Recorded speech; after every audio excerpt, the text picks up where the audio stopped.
पढ़ेंगे शिव जी का वैद्यनाथ अवतार के बारे में।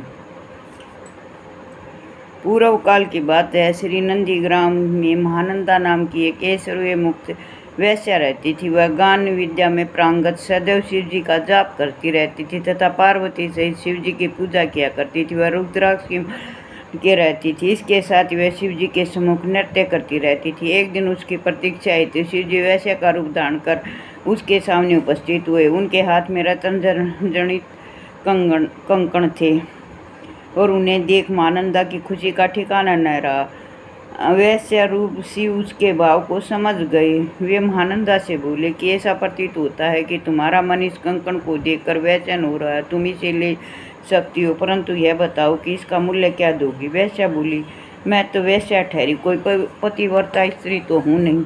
यदि आप इस कंकण को मुझे दे देते हैं तो मैं 3 रात आपके साथ व्यतीत कर सकती हूँ। शिव जी रूपी वैश्य ने उसका प्रस्ताव स्वीकार कर लिया। शिव जी ने उस कंकण उतार कर देते हुए कहा कि इस व्यवहार में मैं सूर्य चंद्रमा प्रमाण हूँ।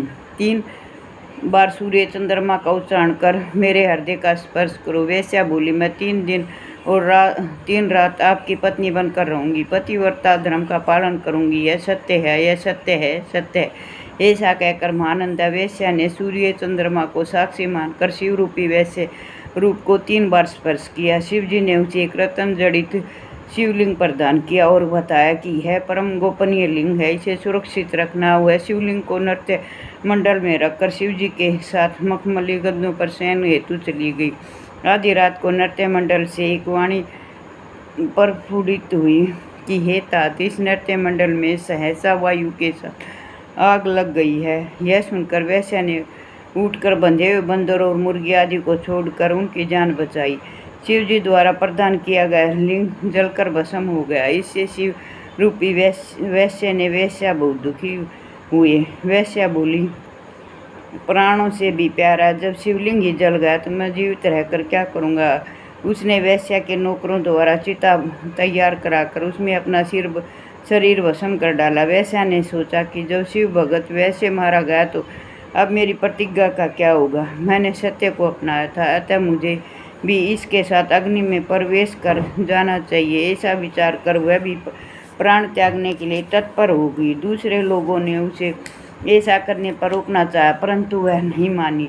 उसने अपना समस्त धन और संपत्ति को ब्राह्मणों में दान कर दिया और अग्नि में शरीर को भस्म करने को तैयार हो गई। तभी विश्वात्मा शिव जी प्रकट हो गए। वे करोड़ों सूर्यों के समान कांति युक्त और दिव्य रूपधारी थे। वैसा यह देखकर आश्चर्य में पड़ गई। वह प्रेमाश्रु बहाने लगी। शिव जी ने बंधाते हुए कहा कि मैंने तेरी परीक्षा ली थी। उस वैश्या ने अपने नौकरों के साथ शिव जी के चरणों की सेवा का वरदान मांगा। शिव जी ने वह वस्तु कहकर अपने धाम को चले गए। भद्रायु नाम का एक राजा था, वह शिव जी का भगत था।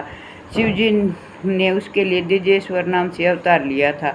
वह कथा ध्यानपूर्वक सुनिए। ऋषभ ऋषि शिव के प्रभाव से उसे शत्रुओं के राजा भद्रायु पर विजय प्राप्त की थी। भगवान शिव ने भद्रायु को ऋषभ के प्रभाव से उत्पन्न किया था। उसने बाद में राजा चंद्रागद की पुत्री सीमांतनी से विवाह किया। वह अपनी पत्नी को लेकर वन में विहार करने को चला गया। वन में शिव पार्वती उसकी प्रतीक्षा लेने आई। शिव पार्वती ने द्विज दंपति का रूप धारण कर लिया।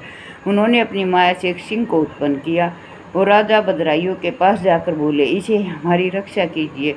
जैसे ही राजा भद्रायु ने धनुष उठाया तो मायामय सिंह ने झपट कर ब्राह्मण की पत्नी को पकड़ लिया। वह राजा के बाणों को झेलता हुआ ब्राह्मण की पत्नी को लेकर भाग गया। ब्राह्मण की पत्नी रोती चिल्लाती हुई बोली, हे स्वामी, हे प्राणनाथ, मुझे बचाइए। स्त्री का अपहरण हो जाने पर ब्राह्मण जोर जोर से रोने और चिल्लाने लगा।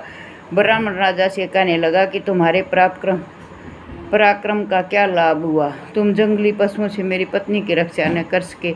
जो अक्षत्रिय राजा अपनी जनता की रक्षा में सामर्थ्य नहीं रहता, उसके जीवित रहने का क्या लाभ। ब्राह्मण की बात सुनकर राजा शोकाकुल होकर अपने दुर्भाग्य की निंदा करने लगा। वह विचार करने लगा कि आज मेरी शक्ति नष्ट हो गई, मुझे अब प्राणों का त्याग कर देना चाहिए। ऐसा सोचकर राजा ब्राह्मण के चरणों में सिर रखकर उन्हें धैर्य देने लगा।